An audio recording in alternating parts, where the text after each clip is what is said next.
Hello, my name is William Rule, and I'm the Executive Director of the Institute for Learning and Development, which is a New York State OASIS certified education and training provider. And if you'd like more information on the Institute, you can go to my secure website, www.imustnotuse.com, where we have online OASIS certified continuing education courses. Having said that, if you're listening to this as a podcast, let's get started.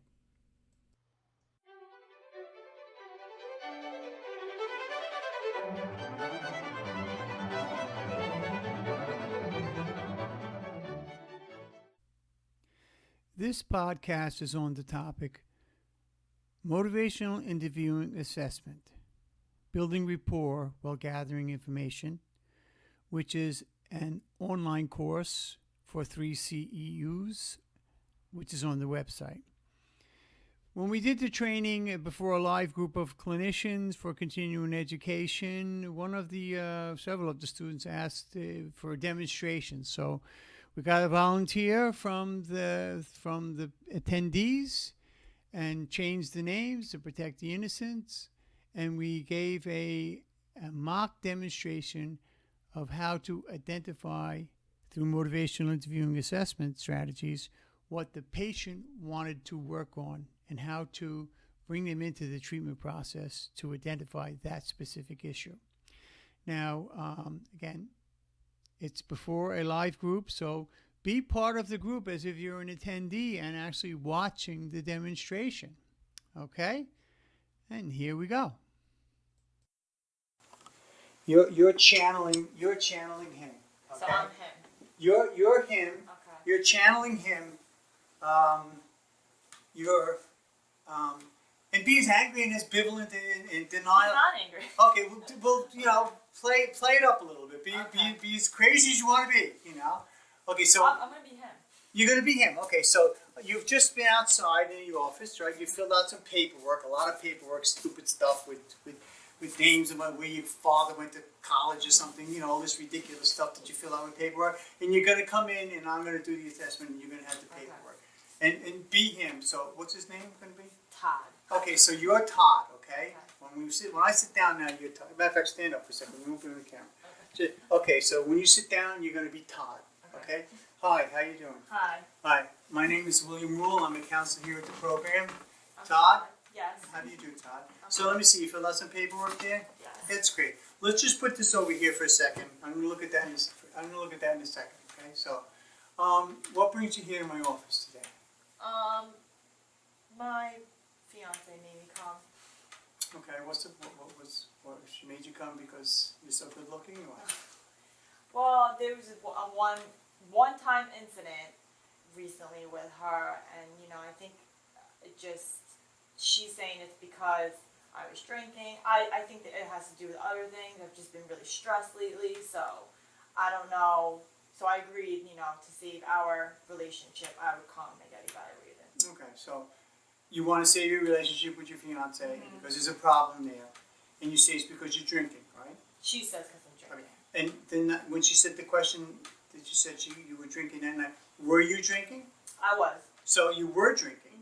Okay, so you were drinking, and there was a problem with your fiance, and you really kind of here because you want to save the relationship or get your fiance off your back or work something out with her. Right. Okay, great. Well, listen, I can help you with that. As a matter of fact, I know exactly how to do that. So have I got a pretty clear picture of what we want to do?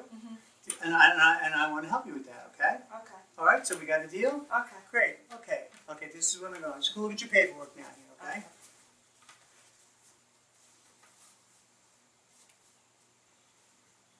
Okay, yeah, it's all correct. That looks good. And I'm just going to expedite it here because this may take a few minutes. But, okay, Todd, I see here in your paperwork that you have had a DWI before. Yeah, when I was like 19. All right, so you were Years you've ago. had drinking again. And have you ever gotten behind the car when you were drinking since recently?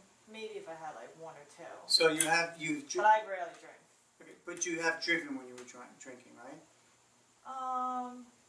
Maybe not really. No. And what was the argument about with your fiance? was about you driving when you were drinking. You have it down here. Yeah. Okay. I wanted to drive. I know I shouldn't have, but I was drinking and I wanted to drive that particular time. Okay, so you see, what you're saying, what you want to do, what we agreed upon, what you wanted to do as far as why you're here and to move forward and save the relationship with your fiance, and currently how you're going about doing it, it's not going to work for you. It's not going to work. Okay, so I know, I think I can help you achieve that goal that you have, that you want to work on a relationship with your fiance, get off her back and address whatever issues, whatever they are. But I know I can help you with that. What I want you to do is I want you to come back and see me again. I'll make another appointment and we can figure out, I have a few ideas that can help you achieve this, the goal that you have of saving the relationship with your fiance. Okay? Okay, we have a deal? Okay. I'll make another appointment right now. We'll go and make the appointment right now. Okay? Okay. Come on.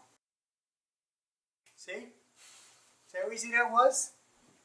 Okay, so what I did was, and I'll show you this in the other thing. What he says what Todd, okay, you're back to yourself magically, okay? What Todd wanted to do, as far as I've got a problem with my fiance, and I want to work out the relationship, I want to save the relationship. What he wants to do, and how he's going about doing it, I established a discrepancy there. That he may not have been able to connect those dots. And in motivational interviewing, we want to identify discrepancies that the patient is not aware of. So he's not aware that what he's doing he's not going to achieve his objective by that. So I've identified what he wants to do, and I've collaborated with him, this therapeutic alliance, that I am with you to achieve this goal that you want. And I can help you do that, because the way you're doing it, you're never going to do it. So he sees me as someone who can help him achieve that goal. And he's agreed to come back and see me again. Now, when he comes back and sees me again, I'm going to do all these other things, and I'm going to get him to group and bring him in group, and I'm going to treat him, but I'm going to treat his alcohol use disorder. I'm going to treat him for his drinking. He may not address that as the issue, but I'm going to show him through therapy how, by addressing the issue of his drinking, he's going to be able to save his relationship with his fiance, have actually a better relationship with his fiance. She's going to be happier. I'm going to get him to sign a release of information. I'm going to bring the fiance into treatment together and treat them as a couple. And I'm going to help him, achieve that objective of having a good relationship with his fiance. But actually, I'm going to be treating him for his alcohol use disorder and treating him and getting him to stop drinking. See how that works? Boy, I can't wait to meet Todd. Did you see how everybody in the back? Yeah, I mean, you make it seem simple. It this is, guy drinks occasionally. I can't see. Hold on. It is that simple, okay? Identify why he came here. Todd said it right away. Why are you here? I have a problem with my fiance. That was why he was there. I don't care what, all the other stuff. What got him into the seat was pressure from his fiance, and I can use that to treat his alcohol use. It's as simple as that. And I got him to agree to come back again, and he saw me as a highly skilled, highly trained professional who can treat him and help him.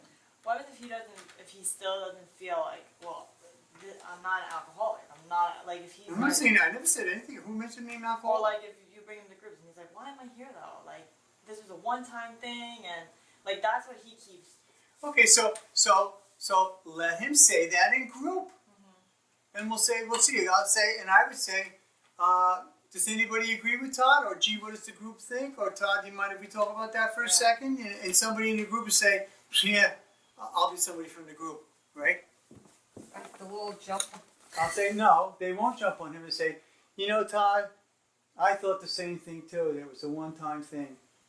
And I ended up losing my wife. She left me because I couldn't stop drinking. And I didn't think I had a problem. He did say, because when I asked him how was the group, he did say, with the AA meeting, he did say, that it was an eye-opener for him of what his life could be. Okay. But he still won't identify himself Okay, so in that category. he only went to one meeting though, right? He agreed with me. He would go, because he's bi-weekly with me. He would alternate with the AA meetings. Okay. Has he gone again?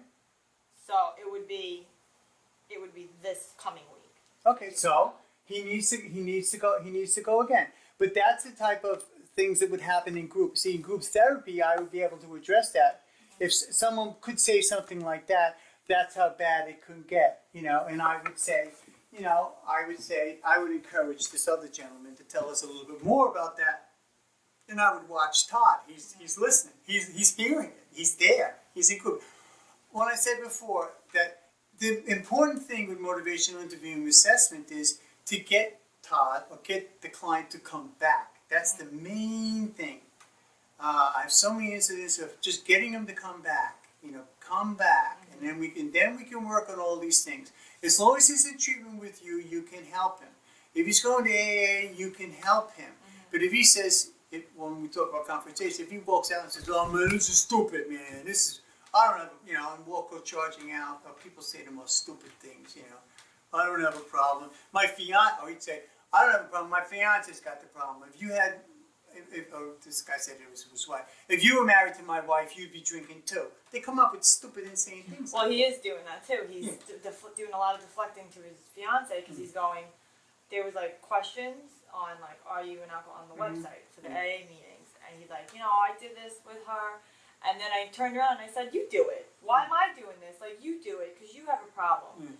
And she was like she kind of like was like, "No, like nothing happened with me on Saturday. Like significant things happened with you, like on the weekend or whatnot." So he is already trying to use that. Like, yeah, that's what he'll do. That's what he'll do. It's not me, it's her. Yeah. But he needs to. If he drinks again, he needs to be with a substance use disorder treatment professional, treatment professional like that. You can still see you, still go to AA, still go to any 12-step. But the fiance, I would also send her to Al-Anon and some other family support group. So she's getting help, he's getting help. You're working with him. She could even get therapy on her own and definitely be treated together. I mean, you really have to come at it with. There's no cookie cutter. It's really.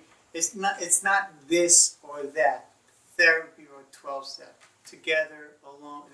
It's come at it with everything. That's what works. Now, we know that now. Come at it with everything.